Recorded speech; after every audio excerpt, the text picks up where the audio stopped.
Hello, welcome to Kids Career Quest. Today we're interviewing Victoria Villa. She is a manager of the Freight Transport Implementation section at the California Air Resources Board, known as CARB.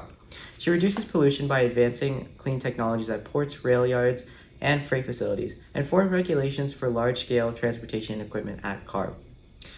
She earned a bachelor's degree in environmental science with a focus on toxicology. She received 3 CARB Excellence Awards for her leadership and contributions to clear air programs. Outside of work, she enjoys cooking, running, and exploring new places around her city.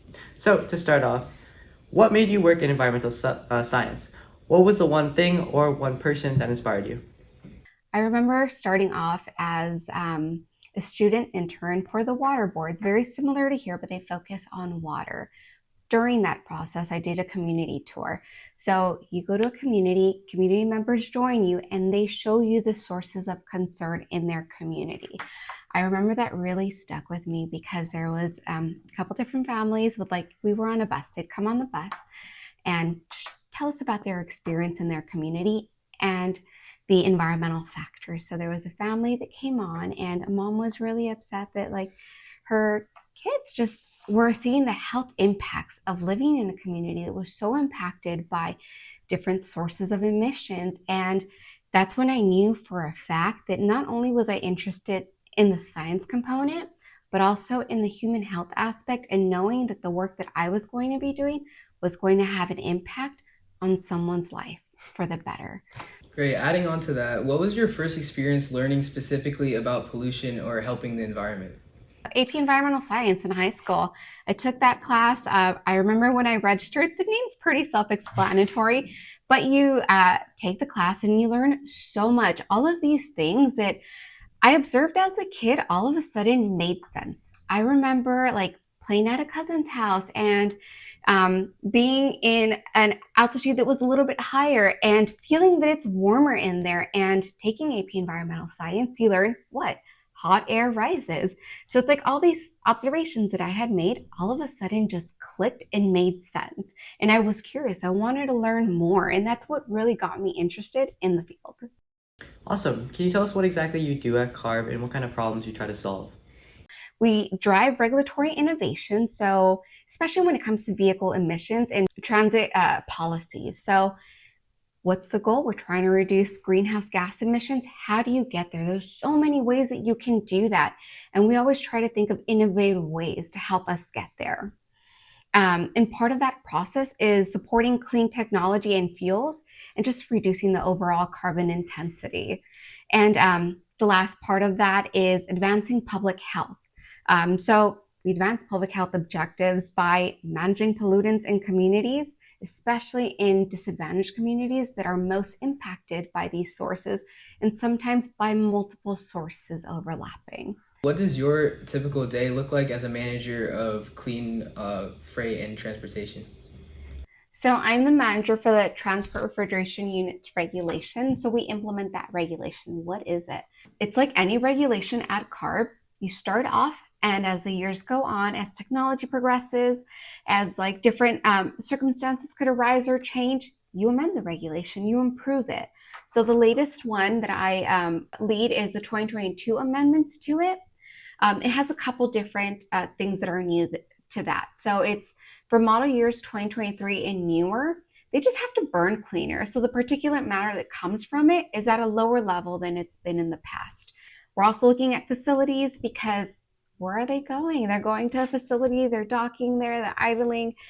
This is a good point source for us to be able to look at these units. Yeah, that's really cool. So you said you have a really big focus on regulating and putting out different rules to help combat climate change. So can you share some examples of any rules you've recently put into place to help reduce pollution?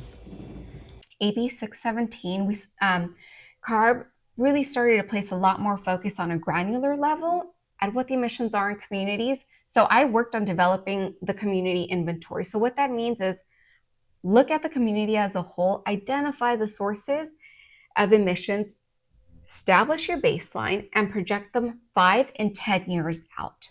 The reason why you want to know that is because something could be an issue right now, but maybe because the population growth of trucks is set to reduce, or maybe there's cleaner technologies. Maybe your population in general is increasing, so you're going to see more of something.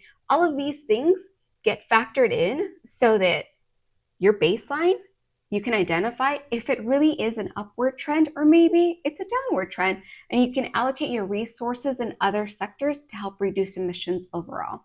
Great. Yeah. So we've seen all these rules and regulations that you've worked on over the years, and we want to know, why is your work important to the world, and how can people like us step in to help as well?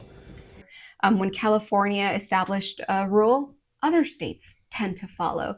So it's great to know that I'm part of a agency that sets that standard for others, not only states, but other countries to follow, so that we could collectively make an impact on reducing emissions and greenhouse gases. Would you say you have a lot of influence on other countries and other regions, like through your own policies? Yeah, I think that CARB in general does. So trying to think of a couple weeks ago, we had some folks from CARB go to a big summit in Europe, and we definitely play a big role in that. And I think that it's an opportunity to also learn from each other, but I definitely think that CARB does help lead the way. But we work well with other entities to just collectively gain a better understanding and have a larger impact. I think we've demonstrated that like climate change is a worldwide issue. It's not just a California thing, and it's a pretty hot topic with a lot of people around the world talking about it. So, what's something that people usually get wrong about climate change? I think one of the biggest misconceptions that I feel I see is that individualized mindset of like one thing doesn't make a difference, right? But I think that we have to remember that it's one thing with another thing with another thing that has a collective impact.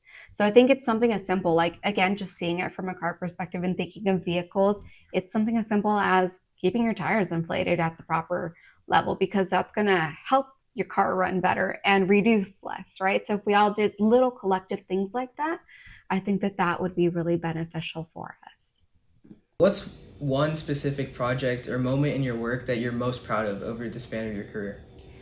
The program that I established helped so that whenever there was a violation that was found, half of that money would go back into the community to help mitigate whatever it is that it caused. So like if it was a particulate matter related violation, half of that money went back towards a project that would help mitigate particulate matter, ideally. Going back when you were once a kid and you were inspired to do this, what advice would you tell a kid who's looking into environmental sciences?